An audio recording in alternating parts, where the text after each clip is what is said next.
Հարգելի գործընկերներ, այսօր ես ուզում եմ միասին քննարկենք միգուցե մեր երկրի, մեր ժողովրդի համար ամենակարևոր հարցերից մեկը։ Միշտ մենք վերջին տարիներին, այսինքն մեր ժողովուրդը անհանգստանում է արտաքին վտանգներից և դրա առիթը այս իշխանությունը տվել է։ Մենք բոլորս հիշում ենք իրենց սխալ վարած քաղաքականության հաշվին ինչքան երիտասարդներ զոհվեցին, ինչքան երիտասարդների ապագան կործանեցին, բայց մենք ունենք միգուցե ավելի վտանգավոր և կարևոր հարց, որի մասին բոլորը լռում են։ Այս մարդիկ հանգիստ, առանց աչքերը թարթելու փոքրացնում են մեր երկիրը, նվաստացնում են մեր երկիրը և այսպես գնալով մի քանի տարի հետո մենք կարող ենք ունենալ Հայաստան առանց հայերի կամ շատ քիչ հայերով։ Բացարձակ չի տարվում քաղաքականություն մարզերի զարգացման համար։ Արտագաղթը հասնում է բացարձակ մակարդակների, իրենց սուտ հայտարարությունները, որ մենք ունենք բնակչության աճ, մենք այսօր մեր հանրությանը կներկայացնենք, որ ամբողջությամբ հակառակ պատկերն է։ Ներքին քաղաքականությունը կարելի է բնութագրել, հասցրել են զրոյի։ Ամեն օր գոռգոռում ու ղժղժում են ասֆալտից, բայց այդ ասֆալտը ինձ թվում է մի քանի տարի հետո միայն պետք է գալու իրեն հեծանիվ քշելու համար, որովհետև եթե գյուղերում ասֆալտ են անում, իսկ այդ գյուղերում մարդ չի ապրելու, կամ դպրոց են սարքում, այդ գյուղերում մարդ չի ապրելու, դրա համար պետք չէ ունենալ մեծ խելք։ Նրանք դրանով մոլորեցնում են մեր ժողովրդին և անում են իրենց սև գործը։ Բոլոր մեր սահմանամերձ գյուղերը այսօր վտանգի տակ են։ Կարելի է ասել Արցախին համարժեք հայաթափել են սահմանամերձ գյուղերը։ Դրա համար մենք այս հարցերը համարում ենք շատ կարևոր ներկայացնելու համար։ Ամուսնալուծությունները հասցրել են բացարձակ մակարդակի, որովհետև երիտասարդները աշխատանք չունենալով իրենց նվիրում են տարբեր անհարկի քայլերի և պրոբլեմ են սարքում իրենց ընտանիքների համար։ Ծնելիությունը նվազում է, այսինքն մեր երկիրը կամաց հայաթափվում է արտագաղթի հաշվին։ Ամեն ինչը այսօր նպաստում է, որ փոքրացնեն մեր երկիրը, քանի որ ես ուզում եմ նորից մեր հասարակության ուշադրությունը սևեռել 300,000 ադրբեջանցիների վրա։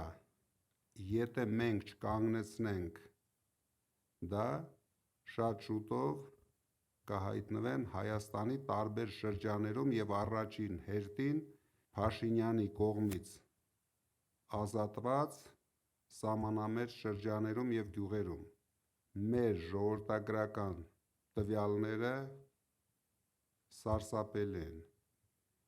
Անպայման մեր համար այս հարցը, ժողովրդագրական հարցը կլինի ամենաթիրախային հարցերից մեկը և գնալով մենք ամեն ինչ անելու ենք երիտասարդ ընտանիքների համար, որպեսզի նրանք կարողանան շատ երեխա ունենան, լավ դաստիարակեն իրենց երեխաներին, լավ ապագա ստեղծեն իրենց երեխաների համար։ Ես կուզենայի, որ հիմա Գոհար Մելոյանը ներկայացներ ներկա վիճակը և ինչ ենք մենք առաջարկում այդ հարցերին լուծումներ տալու համար։ Պարոն Կարապետյան, շնորհակալ եմ խոսքի հնարավորության համար։ Հարգելի գործընկերներ, մենք վեր ենք հանել ժողովրդագրական դեմոգրաֆիկ խնդիրները մեր երկրում եւ վեր ենք լուծել, թե ինչ ունենք հողի վրա։ Իսկ այն, ինչ ունենք հողի վրա, ծայրահեղ անհանգստացնող է եւ մտահոգիչ, որովհետեւ հողի վրա մեր երկրում ծնունդները անկում են ապրել շուրջ 12%-ով։ Մեր երկրում ամուսնությունները անկում են ապրել շուրջ 7%-ով, ամուսնալուծությունները ավելացել են շուրջ 28%-ով։ Սա հիրավի մտահոգիչ է, որովհետև ընդհանրական առումով երկրի բնական աճը անկում է ապրել շուրջ 40%-ով։ Սա մի պատկեր է, որը մեզ գալիս է համոզելու, որ մեր երկրում դեմոգրաֆիկ ժողովրդագրական աճը հնարավոր է նաև նպատակաուղղված քաղաքականության հետևանք է, որը ազգային անվտանգության խնդիր կարող է դառնալ։ Հարգելի գործընկերներ, ինչպես տեսաք, հողի վրա մենք ունենք ահազանգող պատկեր ու հաշվի առնելով ի սկզբանե ժողովրդագրության կարևորությունը, մեր ուժը, իդեմ մեր առաջնորդ պարոն Կարապետյանի լրջագույն հեղափոխական տնտեսական առաջարկ արեց 300,000 աշխատատեղ, որովհետև այս 300,000 աշխատատեղերով մենք կարողանելու ենք մեր բնակչությանը պահել մարզերում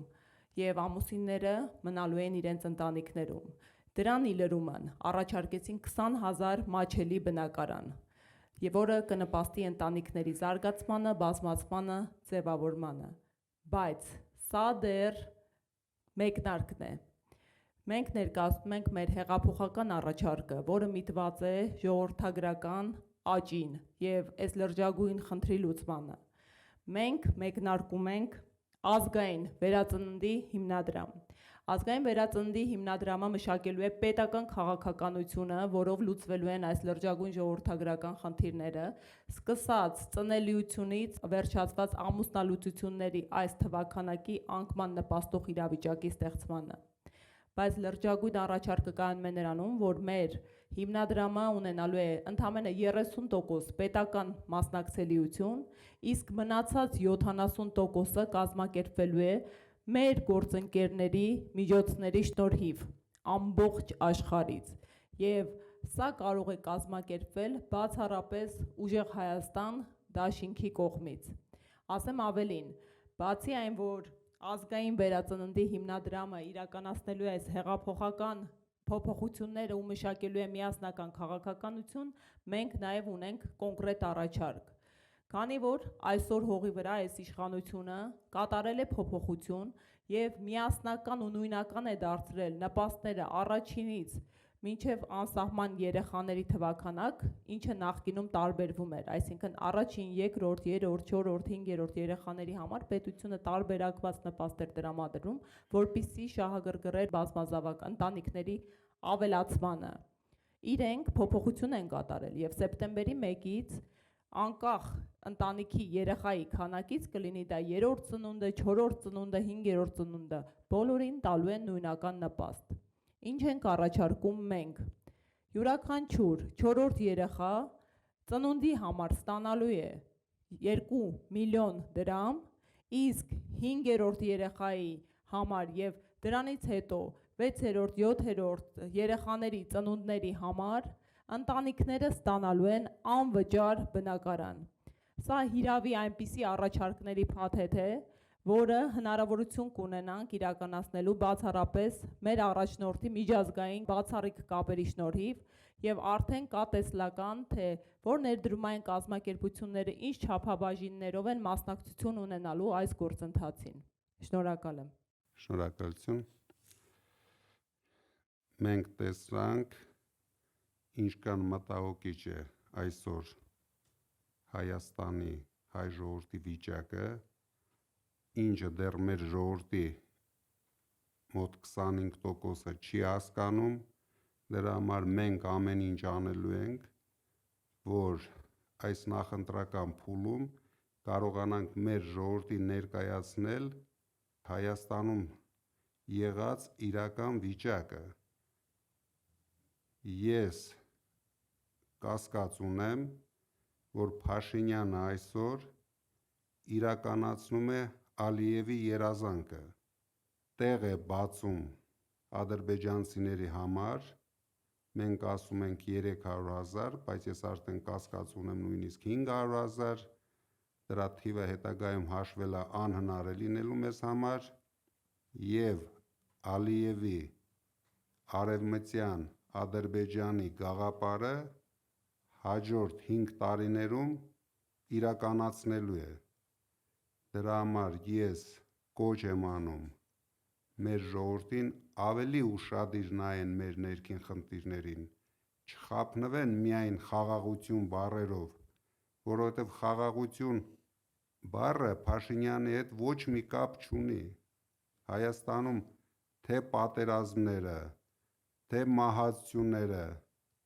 բերում է միայն Փաշինյանը և իր կառավարությունը,